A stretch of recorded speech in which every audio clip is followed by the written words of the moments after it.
Hey guys, I've been getting some requests on how to power level in Wakfu. I figure what better class to start with than the Sadida. They're probably the easiest class to power level, to be honest. You can get from level 1 to level 40 in about 2 to 3 days. So, using the methods we covered today anyway. As you can see, I don't have any of my spells leveled up. I don't actually have all of them unlocked yet. Anyway, let's get started. First, let's cover the basics. What are we going to need? Well, for the Sadi, you're only going to need one thing, and that's the totem. It summons an intangible object that connects directly to the mob that you plan on exploiting, or killing. No matter where they run on the map or what they do, hide behind whatever, as long as you hit that totem, they'll take the damage for it. There are a couple of really abusable spots for it, like here a little beyond the border where it creates a nook. You just simply move back on top of it, summon it, and the mob can't touch you.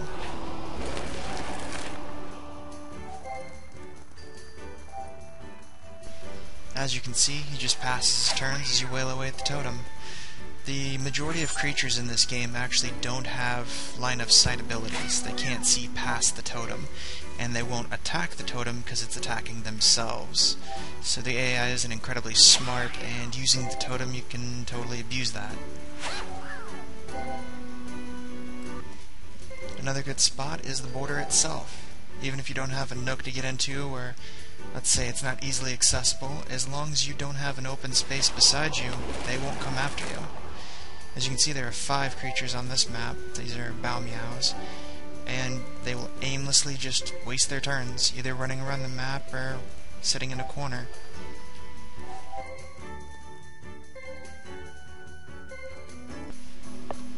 Now that you know what the totem is, and have a general understanding of how it works, you may be thinking, what are the best mobs to grind on? What are you limited to?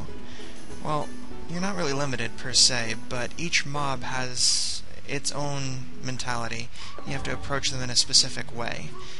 For this example, we'll use the ghost of puffers. Now, all mobs in the game actually love to hit your back, so use it to position them into a corner of some sort, so you can set up your totem. The puffer actually likes to hit and run, so this example works really well. Just run forward, set up your totem,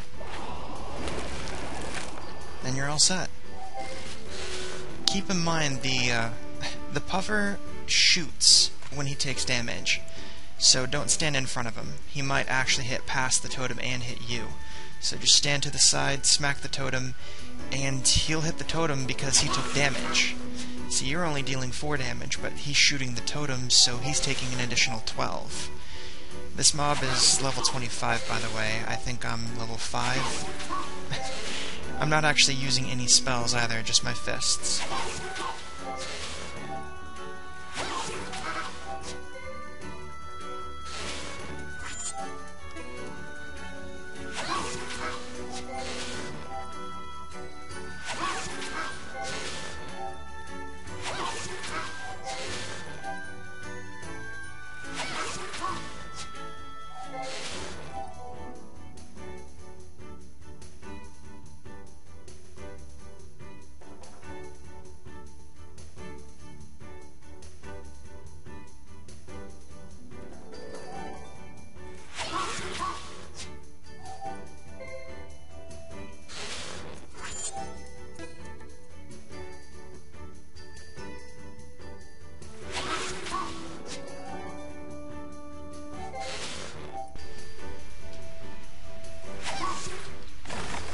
There you go. 1 fight, 1 level, 2,000 experience.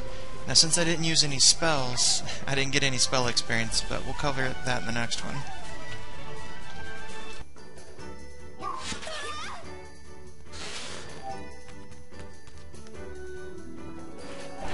Now, at this point you may be thinking that the totem is your bread and butter ability and to pour as many skill points in it as possible. And to that I would definitely say that would be a waste. Explode all or mass summons are just far more beneficial to your team. I mean, you could stack green shield up with a couple summons on the field, and whenever you take damage, your dolls would get infinite move speed and are allowed to attack twice, as long as they're not Earth.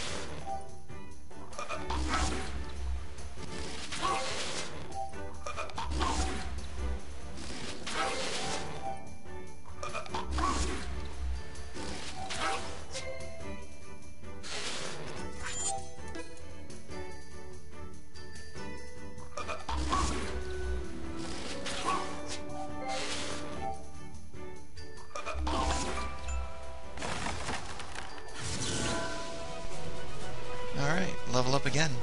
Now, real puffers are actually worth more experience than ghost doves. But anyway, since we used a spell, we got 6 levels in it from one fight. Unlocked 2 more additional spells in the same tree.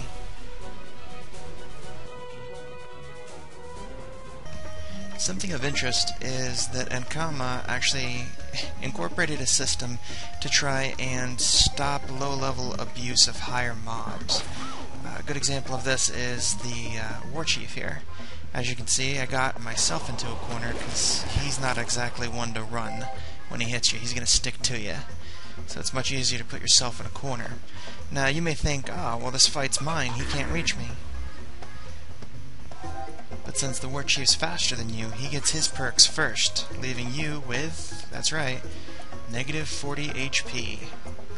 Now, how many of those can you take before you die? He's got 200 HP.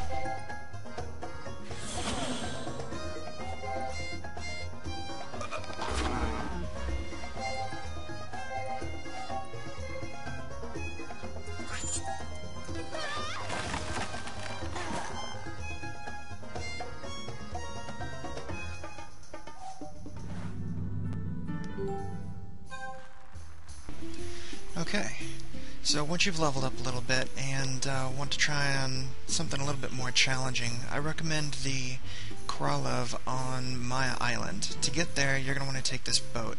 It costs about 30 comma the first time you go there. You'll find a zap, about 5 comma, you can keep going back. But I waited till I was about level 18 to go, so I could equip the Gob Hammer. Now, it doesn't matter what level your spells are. As you can see, I don't really have any levels in anything. Weapons always do a set number of damage. They do get stronger if your element has some bonus to it, but beyond that, they always hit pretty hard. Now, you can also bring some sweet candy. This one, the regular one, does 50% bonus to EXP, and the Twixler is 100. It's a bit harder to get. You probably won't have too many of them, honestly. Just make sure you've got some comma. You might have to farm some. But anyway, let's head on out. Oh, one more thing. Okay, you've got a lot of points, so feel free to blow them on anything. Me personally, I usually put them in health points because you can go explode all late, and the more HP you have, the more HP your dolls have. And explode all does a percentage of their HP and damage, so you will hit quite a bit harder. Anyway, on our way.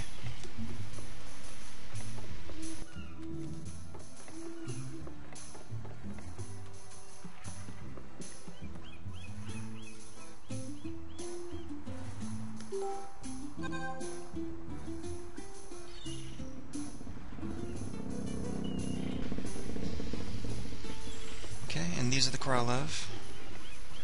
Now, before we get started on farming any of them, we're going to want to pick up some seeds. Don't know if you leveled Trapper at all, but the first time you come here, Kralov might be on the close side of being extinct, so it's best to pick up some freebie seeds. Now, this is actually supposed to be a secret. Anyway, so you grab the chest, comes with 5 seeds. Yeah, first time getting seeds. Okay, so to plant them you need to be level 30 on your Trapper, which doesn't take too long. You can just harvest some Gooball seeds and some tofu stuff. Should be level 30 in no time. Come back, and again, if they are kind of on the extinct side, at least you'll be able to plant them and continue farming, so long as you've got a decent level up on them. When you get here, always head to the Zap first, in case there are PvPers here, or in case you screw up your first kill, because let's face it, 30 comma for round trip is kind of expensive early on. Now, I think that in Common, SE said that mobs, after the official launch, mobs will drop comma. I don't know if it's going to be a lot or a little. But in any case, any amount of money is kind of a waste if you just come here and keep spending it, not getting anything out of it. So, to finish the achievement, there's a little cave over here. Yeah, got a little bit of a lag spike.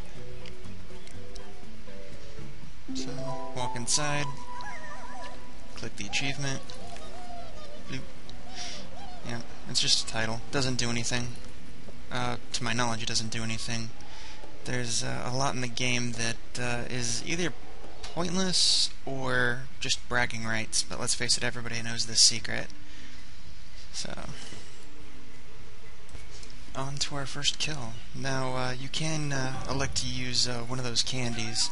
For this first battle, though, we're not going to, just so you can see how much they're actually worth. Krolov hit relatively hard, to be honest. So, you gotta be careful with them. They have 5 movements, so try to pace yourself. So he can move 3 there, or if I move 1 more forward, he can move 4, and then he can back up. Face away from him so you don't accidentally lock him. That would really suck, because then that's free damage on his side. So, you set it up. Now, he's a little different than the mob that we fought before. Both different than, actually, the War Chief and the Snapper. In fact, he actually does have a line of sight ability, but it's an angle. I'll show you as soon as he does it. He actually won't use that ability till he has about 720 health left. Until then, he'll just hide up there in a corner, and you can pass your time smacking him with your hammer. Yes, he does actually have 1,000 HP.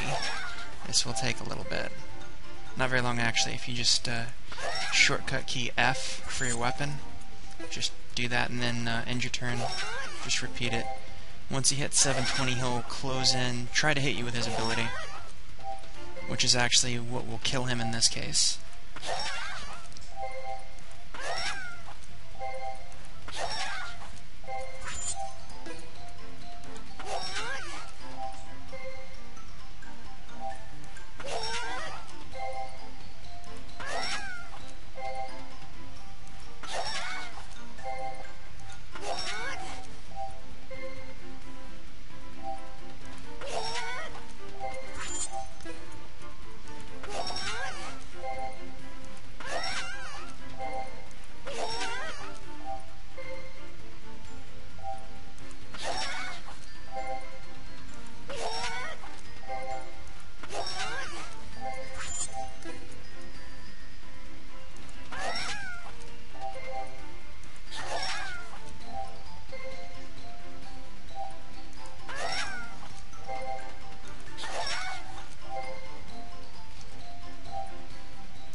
And there it is. Now, when he does this, if you hit him, you switch places and take the damage for it, for whatever your spell was supposed to do to him. But, because you were in a corner, now, of course, he's in the corner, and he's not going anywhere. With him in that spot, your hammer is an AoE weapon, so you're now actually doing double damage to him, and you're going to kill him twice as fast. Plus, he won't actually get a turn, so you won't have to waste time as he runs around the map trying to enchant you.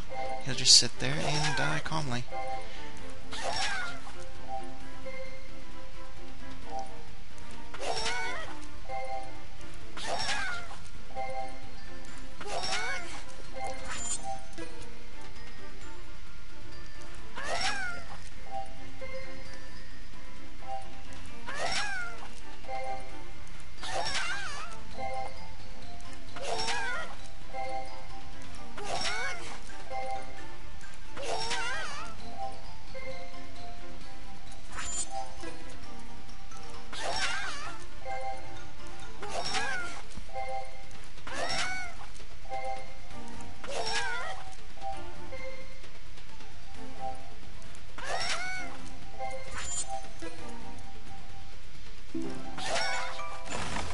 And that is one Krolov down.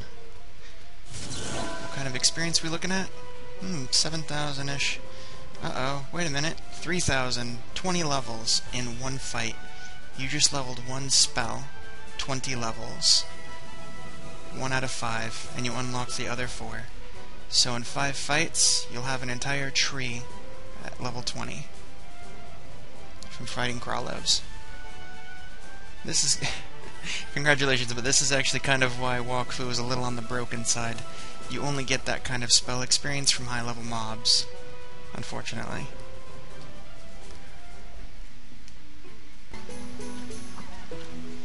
Okay, and for those of you out there that say, oh, well, how important could spell EXP be? You know, I'd rather level up. Then I'll show you this. How powerful your spells are actually what's the most important. So, say for instance, my hardest hitting spell, which is Shady Shovel, currently hits for 29 damage. But I'm level 53, but the spell is only level 38. Well, the reason that I'm as weak as I am is because I leveled off normal mobs my own level, and they give crap spell experience. So I left all these at nothing. It took forever to get them there, mind you. And, yeah, 38. So how powerful does my authority weapon hit? It hits for 45. So my weapon hits harder than I do. That's kind of sad. Now, if I got this thing to, what's this, level 53? So if I got this thing to level 53, it would hit for 40. Not to mention that in Zerker mode, I could also use this one. If I got that one to 53, I'd hit for 25. So as you can see, spells are incredibly important to you. So yeah, it's something you gotta really pay attention to. Anyway, I hope you enjoy watching this as much as I enjoyed making it. If you're curious how far you can go with that little trick, with the totem or with dolls or whatever, the Sadida can solo the Cloudy Dungeon at or around level 30-ish. You can stack some HP or whatever else you want to do, but HP is probably preferable. You can clear out all the war chiefs and everything else using Earthquake or whatever, totems, dolls, whatever. Actually, a cool little trick I'll show you is using the air borders which surround the Cloudy Dungeon. Now, air borders are supposed to shoot you backward. However, something Nkama has failed to fix for a while now is push. Check this out. Put that there. This pushes you in one direction. So, uh-oh, you're on top of the border. Uh-oh, wait, you can walk on it. Yep, that's right, you can walk on the border. And, let him hit me, and then I'll show you what it's actually supposed to do. Okay, so you walk off, you walk back on, and nope, it shoots you backwards. But, if you use a pushing ability, Cross and almost any air tree has that kind of ability, you get shoved right back on it. Okay, and if you're curious what I'm actually talking about in terms of the Cloudy Dungeon, you can see it here. You got air border all the way around it. There's your starting zone. Just grab a war chief with your totem, or the actual celestial goo ball. It really won't matter. You can use Earthquake or line of sight abilities from your water tree to pick off all your targets. Just keep in mind that the two Gobbats heal for 22 HP apiece per turn. So it's a little tricky if you can't hurt or if you can't hit hard enough. But if you stuck around killing the Crawlos long enough, you could probably one-shot half the mobs in this room. So yeah, have fun. If you have any other requests on classes, leave comments below.